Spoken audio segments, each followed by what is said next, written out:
Bonjour, j'espère que vous allez bien. J'espère que vous avez passé un bon mois de mai. Et donc on se retrouve là pour les guidances du mois de juin. Pour ma part, le mois de mai a été un peu triste puisque j'ai perdu quelqu'un de très proche. Ça n'était pas prévu et du coup je comprends mieux la guidance pour les béliers du mois de mai. Où en substance il était question d'une période généralement favorable, mais avec un accident, quelque chose qui arrive soudainement, et un chagrin, et je ne m'expliquais pas bien pourquoi. Ben voilà, ainsi va la vie. Je voulais juste vous faire ce petit retour, non pas pour vous raconter ma vie, mais pour vous montrer un petit peu comment les cartes peuvent être interprétées, enfin comment elles se manifestent. Voilà, bon. J'espère que pour vous tout va bien. Qu'est-ce que je voulais vous dire? Alors je vais utiliser pour cette guidance les mêmes cartes oracle, hein, la sagesse de l'oracle et puis le Lycir Tarot. Pour commencer, ensuite j'utiliserai l'oracle DCK, recouvert par le nouvel Étela qui est ici. L'oracle DCK, c'est celui-là. Alors, je ne sais pas si vous voyez la vidéo. Voilà, ça c'est l'oracle DCK.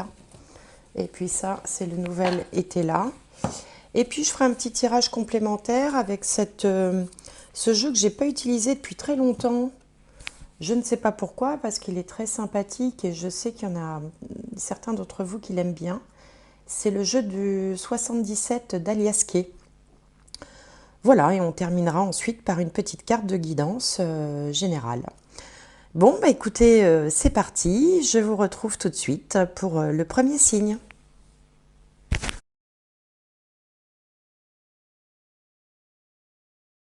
Alors, j'espère que vous m'entendez bien. J'ai changé les piles de mon micro. Il faut que je fasse à peu près tous les 3 mois. Alors, premier signe. Hop, celui-là. Les scorpions. Alors, j'espère que vous allez bien, évidemment. Alors, on va commencer par 2 cartes de guidance pour les scorpions. Allez, un message. Scorpion, juin 2023. Le voilà. Tic-tac. Tic-tac, tic-tac. Alors, tic-tac, évidemment, ça fait référence au temps qui passe, aux échéances. Bon, alors, évidemment, c'est pas suffisant comme carte hein, pour en tirer une conclusion. Vous avez peut-être le sentiment que le temps passe trop vite ou qu'au contraire, il ne passe pas assez vite. Ça dépend des personnes et des situations. Peut-être que vous vous sentez sous une forme de contrainte. Généralement, on est dans une société où on a toujours le sentiment qu'on n'a pas le temps, tout simplement. Alors, on va demander au tarot un autre message qui est tombé ici. Et on a le 8 de Pentacle. Alors, le 8 de Pentacle, c'est une très grande productivité. C'est quand on est très affairé, qu'on travaille beaucoup, qu'on est sur tous les fronts, qu'on est très occupé, ce qui explique peut-être pourquoi vous avez le sentiment de ne pas avoir le temps ou que le temps presse. Alors, on va demander à l'oracle des CK, en 5 cartes, de nous raconter la petite histoire qu'il a envie de nous raconter. Alors, la première carte est tombée. Alors, quel sera le message pour les scorpions pour le mois de juin 2023? Et encore 2. Ça fait beaucoup. Allez, 2. Juste 2. En voilà une. Et la petite dernière. Eh ben, elle s'est retournée. La voilà, c'est le soleil. Bien. Alors, est-ce que vous voyez bien?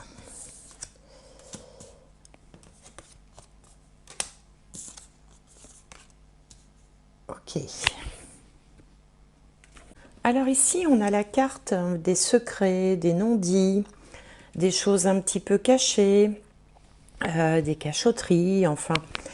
Cette carte est positionnée sur vous, enfin on va dire que c'est la position du consultant, quand consultant il y a.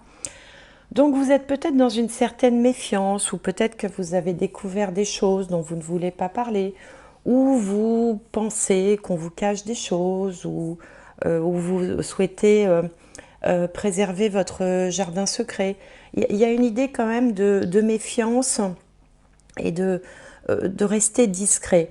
D'ailleurs, on vous demande, on vous suggère de garder cette discrétion, d'être dans une certaine vigilance, parce que vous voyez la carte qui vient en contre, alors on reconnaît un petit peu, ça fait penser, vous savez, à la méchante belle-mère de Blanche-Neige qui tend la pomme empoisonnée. C'est la carte un peu des ennemis, hein, des personnes toxiques, des gens qui n'ont pas forcément de bonnes intentions à votre égard. Et du coup, vous faites bien quand même de garder une certaine vigilance, une certaine méfiance, de ne pas tout dire, de ne pas tout dévoiler, de ne pas montrer vos cartes trop facilement. Alors, vous êtes scorpion, généralement les scorpions sont par nature assez méfiants et préfèrent observer d'abord, faire leur propre analyse d'une situation ou d'une personne, ou avant de réellement dire ce qu'ils pensent, ce qu'ils ont au fond du cœur. C'est vraiment la nature même hein, du scorpion, hein, qui est un animal, c'est un signe d'eau, donc il est beaucoup dans l'émotion, dans l'empathie, il a une certaine sensibilité, mais contrairement à d'autres signes d'eau, il ne va pas la montrer, il va plutôt la cacher. Le scorpion, c'est un animal qui se cache.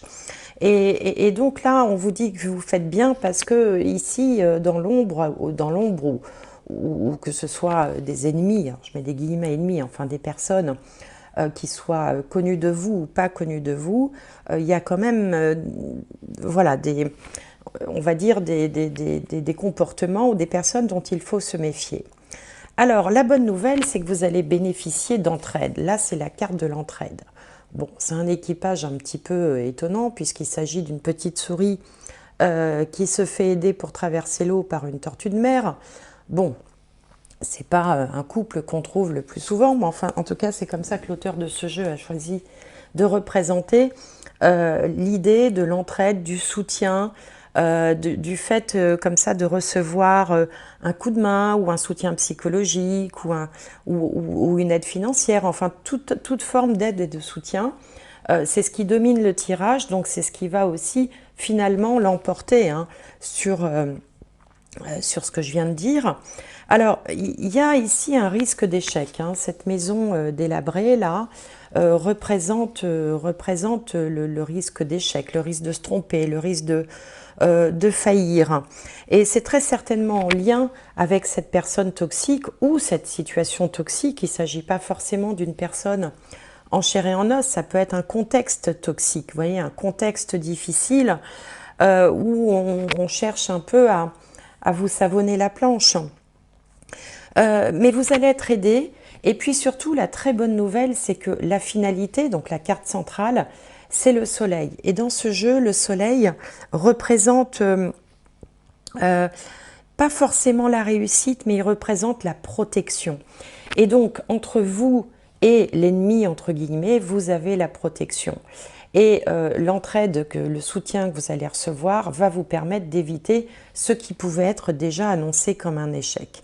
Comme si quelque chose était prévu pour mal se passer, si vous voulez, mal se dérouler, mais que finalement, grâce à l'intervention alors de quelqu'un ou d'un changement de circonstance, un changement de contexte, vous allez complètement échapper à cet échec ou à ce danger ou à cette contrariété, parce qu'il faut mettre des degrés dans tout ce que je dis. Hein. On n'est pas forcément dans le drama. Hein. Des fois, on est dans des petites choses du quotidien qui font aussi partie de la vie. Hein. Qu'est-ce que je pourrais vous donner comme exemple? Admettons, vous avez décidé de faire des travaux chez vous. Je dis ça parce qu'ici, on a une maison délabrée. Et puis, vous étiez sur le point de signer, par exemple, pour faire ses travaux, et puis quelqu'un va vous dire non, non, parce que voilà, j'ai travaillé avec cette entreprise et c'est pas sérieux, non, non, moi je te conseille plutôt de faire autrement, et puis vous allez faire autrement, suivre les conseils, et finalement échapper peut-être à une malfaçon. Bon, voilà, c'est un exemple, hein, c'est bon, il est idiot, hein, c'est ce qui me vient là comme ça. Mais ça peut s'appliquer évidemment à plein de choses, hein. Bon, là, on serait quand même dans... l'exemple que j'ai cité n'est pas forcément quelque chose de dramatique, hein. Il n'y a pas de vie en jeu, ça ne va pas bouleverser votre vie. Mais voilà, ça peut se jouer sur quelque chose de très, très simple, du quotidien, comme ça peut se jouer à des degrés beaucoup plus supérieurs. Alors, peut-être aussi que la question est de ne pas se précipiter, parce qu'on avait ici notre tic-tac et puis ici la productivité à plein. Peut-être ce qui vous est demandé également, c'est de prendre le temps d'accorder un peu plus d'attention à cette situation-là, parce que parfois on peut pêcher parce qu'on n'a pas le temps, enfin pêcher entre guillemets, hein, c'est-à-dire qu'on n'a pas le temps, on ne s'occupe pas trop des détails. Et ici, quelqu'un vient vous dire attention parce que il y a un échec annoncé, et le simple fait que cette personne vous dira attention, ça peut être aussi vous-même, et vous donnera un conseil, ça va vous éviter cet échec. Donc finalement, c'est une très bonne chose. Alors, on va recouvrir avec le nouvel été là, qui lui aussi se casse la figure. Je sais pas ce que j'ai à faire tomber les cartes aujourd'hui. Alors, et on va mettre 5 cartes. Alors, je vais faire comme ça. Je vais... Allez, il y a celle-là qui veut sortir. Qu'est-ce qu'on a ici sur la maison? Et là, le soleil.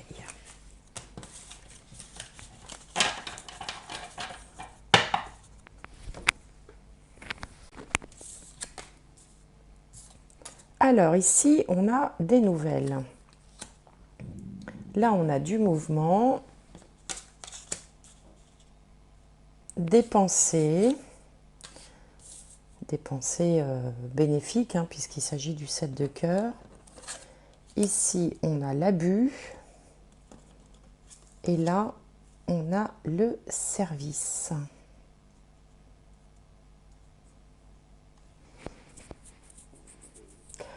Alors, ça peut être en lien avec un déménagement, par exemple, hein, vous voyez, pour certains d'entre vous. Pourquoi? Parce qu'ici, on a le vaisseau qui évoque le mouvement. Donc, il se peut que vous ayez... alors, les nouvelles, c'est toujours quelque chose qui est porté à votre attention. Il se peut que vous ayez des nouvelles concernant un voyage ou un déménagement, ou en tout cas un changement quelconque, hein, ça peut être aussi un changement professionnel. Où on vous dit encore une fois de faire attention. Ici, il y a de l'abus. Vous voyez, c'est la carte de l'abus sur la carte de l'échec. Alors, peut-être qu'il ne faut pas aller trop vite, peut-être qu'il ne faut pas, comment dirais-je, sauter des étapes. Peut-être qu'il faut apporter une vigilance accrue à cette proposition qui vous est faite, hein, puisque la lettre peut aussi évoquer des propositions. Par exemple, s'il s'agit d'un nouvel emploi ou d'un nouveau poste, admettons, on vous propose un nouveau poste. Il serait bon d'étudier de près les conditions de ce nouveau poste, parce que peut-être qu'il peut y avoir quelques excès, ou peut-être que ce ne serait pas pour finir complètement à votre avantage, plutôt même à votre détriment, vu les cartes ici. Et là, on voit bien que quelqu'un va vous aider, va attirer votre attention là-dessus, va vous aider à réfléchir, ou peut-être va vous donner simplement le conseil de faire attention, en tout cas va attirer votre attention sur la situation qui se présente et qui ne semble pas sur le moment vous inquiéter outre mesure, mais justement, hein, quelque chose va vous être envoyé pour comprendre de ne pas se précipiter, hein. Le 8 de Pentacle, c'est beaucoup de travail, mais ça peut être aussi la précipitation, surtout associée avec la carte Tic-Tac. Et justement, il y aura une protection, hein, c'est ce que je vous disais tout à l'heure avec la carte du soleil, recouverte par la carte du service, hein, C'est donc vraisemblablement que quelqu'un va vous rendre service, quelqu'un va contribuer justement à éviter le piège, à éviter le danger ou à éviter que les choses se passent mal. Donc on a bien ici en résumé cette idée d'une opportunité, quelque chose qui se présente, une nouveauté, une opportunité, une annonce, une nouvelle, par rapport à un changement, mais que ce changement ne vous serait pas favorable, soit à cause des gens qui composent ce changement, soit par ce changement lui-même qui ne vous serait pas favorable, mais vous allez être justement guidé, vraisemblablement par quelqu'un ici sur Terre, hein, donc ça peut être un conjoint, un ami, un collègue, qui va peut-être vous empêcher de vous précipiter à votre désavantage et du coup vous éviter des soucis ou en tout cas vous apporter une forme de protection. Donc tout ça est assez limpide, je trouve. Alors après, vous me direz, vous pouvez dire dans les commentaires, hein, un petit peu comme moi j'ai partagé là en début de vidéo par rapport à ce que j'ai vécu là au mois de mai, comment ça se présente pour vous, comment ça se manifeste. Vous voyez, c'est toujours intéressant pour les autres de voir voilà, une guidance, comment ça se traduit dans la vie de tout un chacun. Alors, je vais prendre maintenant l'alias Kay, je vais faire un tirage en 6 cartes. Alors, ça peut nous parler d'une autre histoire ou prolonger celle que je viens de vous raconter. Alors, en 6 cartes.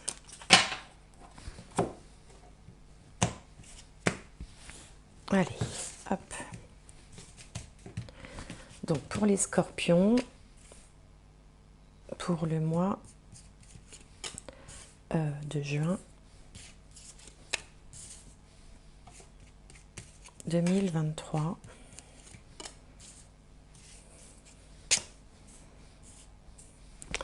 Alors ici on a les doutes. Là il est question d'un homme, la chance. Ici on a la sagesse. Là il y a un conflit. Là, il y a quelque chose de soudain. Alors, je vais plutôt faire en 9 cartes, finalement. Excusez-moi. Hein. 9 cartes. Ça permet d'avoir une carte centrale. Là, on a l'entraide, le soutien. Ici, on a la nuit. Et là, on a le lit, le repos.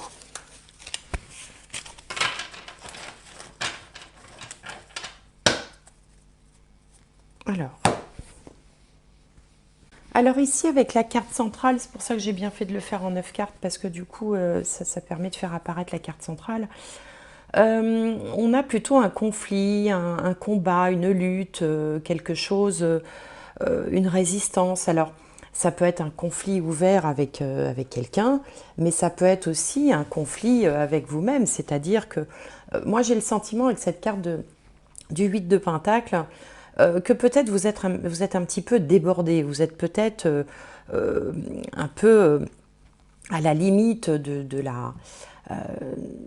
burn-out, de fait d'en trop faire, de plus savoir où donner de la tête parce que voilà, il y a beaucoup d'activités. Cette course contre la montre finit peut-être par vous épuiser et donc le conflit il peut être aussi simplement contre vous-même, c'est-à-dire que c'est une lutte entre vous et vous. Mais on voit ici une personne sage, là, cette carte représente une personne sage ou avec une certaine forme de sagesse qui va soulever des questionnements ici, qui va vous dire « mais attends, arrête, tu vas pas pouvoir continuer comme ça, tu cours à la catastrophe ou tu vois bien que ça peut pas continuer comme ça parce que voilà, tu es trop fatigué, tu es trop impliqué, tu es trop… » Enfin, après, il faut adapter ça au contexte de chacun, mais cette personne va se manifester par bienveillance à votre égard, hein, par amitié pour vous, parce qu'elle vous considère, parce que peut-être elle vous aime ou elle vous apprécie tout simplement, selon qu'il s'agit d'un conjoint, d'un collègue, d'un membre de la famille. Et donc elle va réussir à soulever des questionnements chez vous qui finalement se représente comme une chance, hein. C'est-à-dire que bah, des fois c'est bien dans la vie d'avoir quelqu'un qui dit bon attention là tu vas un peu loin, t'en fais un peu trop, fais gaffe parce que bon voilà là tu cours à la catastrophe ou tout ça va mal se terminer parce que voilà t'es fatigué, t'en fais trop, gna gna. Bon. Et donc ici, on a toujours cette idée de la personne qui intervient, peut-être pour vous suggérer un peu de repos, prendre de la distance aussi avec cette carte du lit, essayer de lever le pied tout simplement. Voilà, ça arrive dans la vie, on a des moments où on est à fond et puis quelqu'un vient vous dire, bon écoute, lève le pied parce que là ça va plus. Et c'est un petit peu ce que vient raconter cette histoire-là. Donc, après, ça peut aussi être d'autres choses. Ça peut être aussi quelqu'un qui vous dit attention, parce que moi, je vois venir un danger, ici, le danger, quelque chose qui arrive soudainement. Et donc, il vaudrait mieux que tu prévois, que tu anticipes. C'est pour ça que tout à l'heure, on avait la carte de la méfiance, de l'observation, des non-dits, parce que vous êtes dans le... oui, dans l'observation de cette situation, et en ça, ça représente également une chance. Bon, enfin, vous voyez un petit peu l'esprit. Alors, bah, pour terminer, pour conclure, je vais tirer une dernière carte de guidance. Allez, avec le jeu des portes de l'intuition. Ah ben la voilà. L'égarement. Alors, on vous dit, donc ce sont des jolis papillons. On vous dit, ne cherchez pas de réponse avec votre mental, seule l'intuition et le ressenti peuvent vous guider. Alors, peut-être aussi que cette personne sage qui se manifeste, c'est vous-même, c'est la partie sage de vous-même. Vous savez, des fois, quand on est dans les abus, les excès, dans le trop, dans le too much, on le sait. Hein, il y a une partie de soi qui veut continuer à faire ça, puis il y a une partie qui sait très bien que ça ne va pas et que ça ne va pas pouvoir continuer. Donc ça peut aussi être vous, c'est peut-être aussi votre intuition qui va vous guider, intuition qui était représentée par le soutien, l'entraide tout à l'heure avec la souris sur la tortue, et ici par cette personne sage, cet ancêtre plein de sagesse, mais ça peut être aussi la part de vous plus raisonnable, hein, qui va se manifester tout simplement. Bon, en tout cas, ce qu'il faut retenir, amis Scorpions, c'est que si vous êtes dans une situation qui n'est pas, qui promet plutôt d'aller dans le mur, on va dire, hein, pour prendre du vocabulaire bien concret, eh bien, quelque chose va intervenir, quelque chose de bénéfique, que ce soit vous-même, hein, votre intuition, qu'il s'agisse d'une personne bienveillante autour de vous ou d'un guide spirituel, pourquoi pas, eh bien, quelqu'un va intervenir justement pour vous éviter ce danger, pour vous éviter que les choses se terminent mal. Et donc en ça, bah, écoutez, on peut remercier la guidance de vous avoir prévenu. En tout cas, moi je vous souhaite un excellent mois de juin, portez-vous bien et je vous dis à bientôt.